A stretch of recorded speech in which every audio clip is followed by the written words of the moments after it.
लग्नाआधी नवरा नवरीच्या अंगाला का लावतात हळद हे आहे खरं कारण.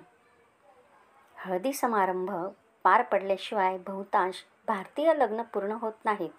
पूर्वेकडून पश्चिमपर्यंत आणि उत्तरेकडून दक्षिणपर्यंत प्रत्येक राज्यात वेगवेगळ्या रूपात लग्न समारंभाचा एक अविभाज्य भाग असते, ती म्हणजे हळदीचा विधी किंवा नवरा नवरीच्या अंगाला हळद लावण्याचा कार्यक्रम.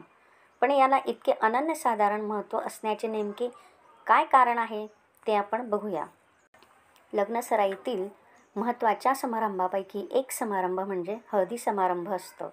वास्तविक लग्नाच्या दिवशी जेवढा उत्साह असतो त्यापेक्षा जास्त उत्साह हा हळदीच्या वेळी असतो.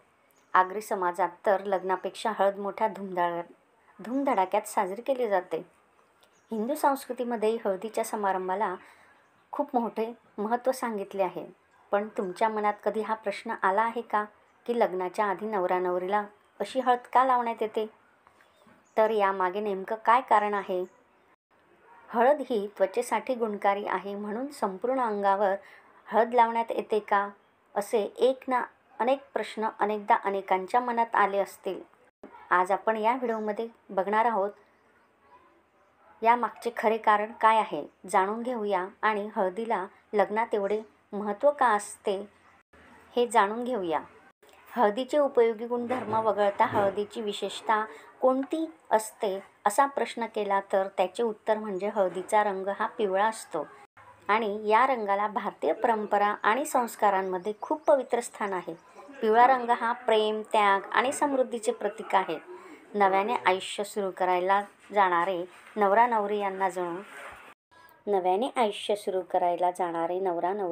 यांना जणू हळद लावून ही सर्व प्रतीके आत्मसात करा आणि सुखाने संसार करा असे सांगितले जाते. म्हणूनच हिंदू संस्कृतीमध्ये लग्नाआधी हळद लावून नवरा आणि नवरीला वैवाहिक जीवनासाठी शुभेच्छा आणि आशीर्वाद दिले जातात.